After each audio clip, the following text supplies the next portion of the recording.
नमस्कार दोस्तों, मैं डॉक्टर कुलदीप कुमार केके सर उपस्थित हूँ आप सभी के सामने एक छोटी सी ट्रिक लेकर।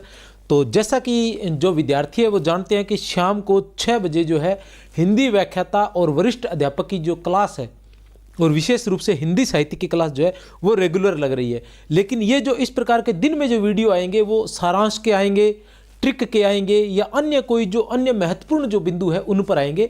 तो इनको चाहो तो आप अलग से नोट कर सकते हो और चाहो तो एज ए वीडियो के रूप में आप देख सकते हो और चाहो तो स्क्रीनशॉट भी ले सकते हो। आपके सामने मैं आज लेकर उपस्थित हूँ रीतिकाल की एक छोटी सी ट्रिक।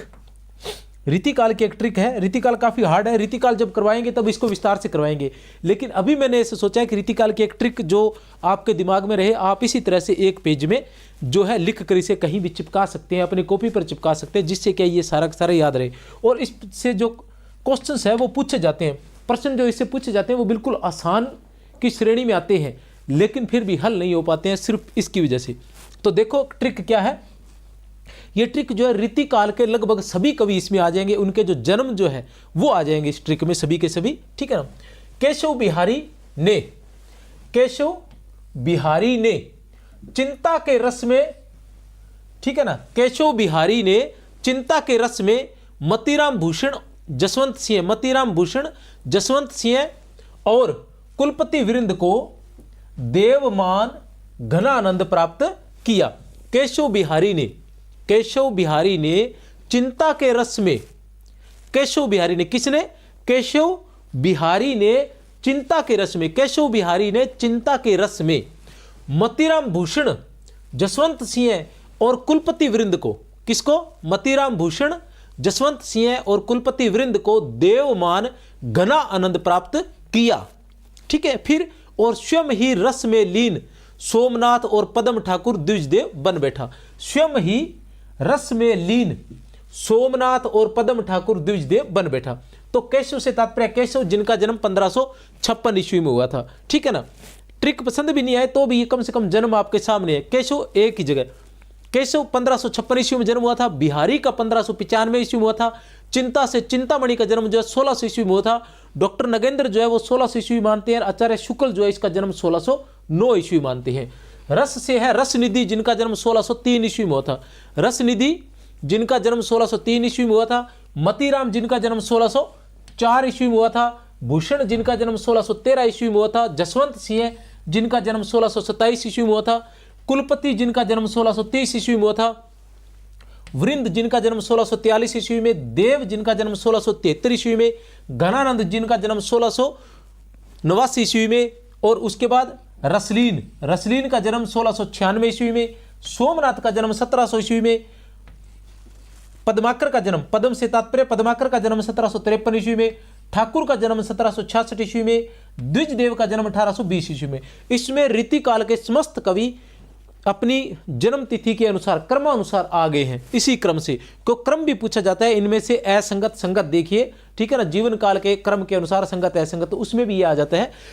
तो इस तरीके से ये बार बार इसको देखोगे तो ये क्रम आपको याद रह जाएगा, आपको याद रह जाए। चाहे ट्रिक याद रहे ना रहे, बार बार करोगे तो याद रह जाएगा, आसान है।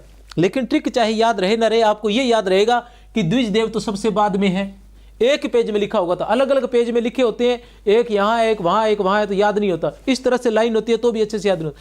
ये द्विजदेव सबसे आखिर में है, केशव बिहारी सबसे पहले था, देव बीच में था, तो इस तरह से ये याद रह जाएगा वहाँ।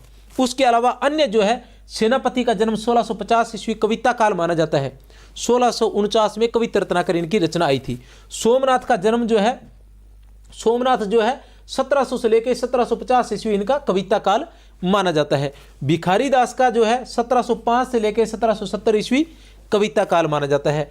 आलम का 1683 से 1703 ईस्वी कविता काल माना जाता है। मतलब इनका जन्म नहीं माना जाता, इनका कविता काल माना जाता है। ये बोधा की बात करें तो 1747 ईस्वी, और ग्वाल की बात करें तो इनका जन्म हुआ था 1791 ईस्वी। प्रताप शाही की बात करें तो 1823 से 1843 ईस्वी इनका कविता काल माना जाता है।